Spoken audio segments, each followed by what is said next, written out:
বিশ্বাস করেন, যত কাজই করেন কোনো কাজে বরকত পাবেন না যদি এই গোপন গুণ, এই অশ্লীলতা যদি ছাড়তে না পারেন। গোপন গুণ এবং অশ্লীলতা যারা নিমজ্জিত, ধ্বংস আপনাদের অনিবার্য। এখন আমি একটা কথা বারবার বলি, এমন কোন স্টেজের স্টুডেন্ট নাই আমাকে ফোন দিয়ে কান্নাকাটি করে না, যে গোপন গুণে লিপ্ত না বুঝে করে ফেলেছে, আজকে জীবন হেল হয়ে গিয়েছে, তার স্মৃতিশক্তি কাজ করে না, তার চেহারা উজ্জ্বলতা নাই, চুল পড়ে যাচ্ছে, বিয়ের পরে সংসারগুলো টিকতেছে না। প্রবাসী ভাইরা বলতেছে, স্যার এমন ভুল করছি, এই যে অশ্লীলতা ছড়াচ্ছিল, এই যে মোবাইল ফোনগুলা, এগুলোকে দেওয়া হয়েছে যুবক সমাজদেরকে ধ্বংস করার জন্য। আর এখন যুবক সমাজ এই ফাঁদে পা দিয়েছে, এটা শয়তানের ফাঁদ। এই কাজ করবেন না, গোপন ইবাদত করেন, আল্লাহর কাছে এইটা থেকে মুক্তির জন্য দোয়া করেন, না হলে কোনো মুক্তির রাস্তা নাই। বিশ্বাস করেন, যত কাজই করেন কোনো কাজে বরকত পাবেন না যদি এই গোপন গুণ, এই অশ্লীলতা যদি ছাড়তে না পারেন। আপনার পতন সুনিশ্চিত।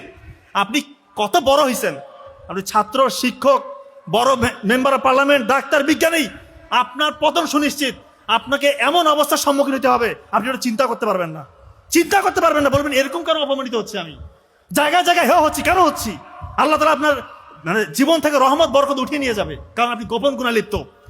এই দয়া করে গোপন গুণা ছেড়ে দেন, গোপন ইবাদত করেন, আল্লাহ তাআলা আপনাকে আকাশচুম্বী সাফল্য দেখাবে ইনশাআল্লাহ।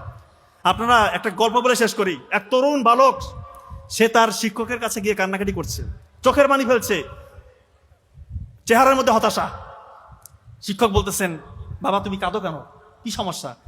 যে আমি যা পড়ি কোনো কিছু আমার মাথায় থাকে না, কিছুই মনে রাখতে পারছি না। এক দৃষ্টিতে বালকের দিকে তাকিয়ে ওই শিক্ষক বললেন যে, বাবা শোনো, জ্ঞান হচ্ছে আল্লাহ তাআলার নূরের আলো। এই আলো সেই হৃদয়ে স্থান পায় বা স্থির হয় যে হৃদয়ে কোনো গোপন গুনাহ, যে হৃদয়ে কোনো পাপ বাস করে না। ওই দিন থেকে উনি পাপ থেকে নিজেকে মুক্ত রেখেছেন। ওই ব্যক্তির নাম জানেন? ইসলামের 4 ইমাম, তার এক ইমাম শাফি রাহিমাহুল্লাহ। ওনার যে মাযহাব, ওনার কোটি কোটি ওনার অনুসারী রয়েছেন।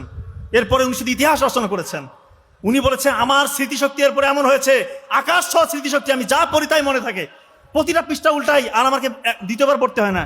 এত স্মৃতিশক্তি আল্লাহ তাআলা তাকে দান করেছে। সে অশ্লীলতা থেকে নিজেকে দূরে রেখেছে। এবং আপনার কি অবিশ্বাস হচ্ছে যে মানে পাতা পড়তেছে, স্মৃতিশক্তি এতটাই প্রখর? এখন দেখেন জাকির নায়ককে দেখেন না, চোখের সামনে দৃষ্টান্ত। কি সে জানে না রে বাবা রে? পবিত্র কোরআন, হাদিস, বাইবেলের old testament, new testament, Bhagavad Gita, বেদ, তোরা, ত্রিপিটক, কোনটা গ্রন্থে তার নলেজ নাই। যে কোনো একটা বিষয় বলতেছেন, এমন ভাবে কোট করতেছে মনে হচ্ছে যে কম্পিউটার ছেড়ে দিয়েছে। আল্লাহ তাআলা কি জ্ঞান দিয়েছে! এজন্য বলবো,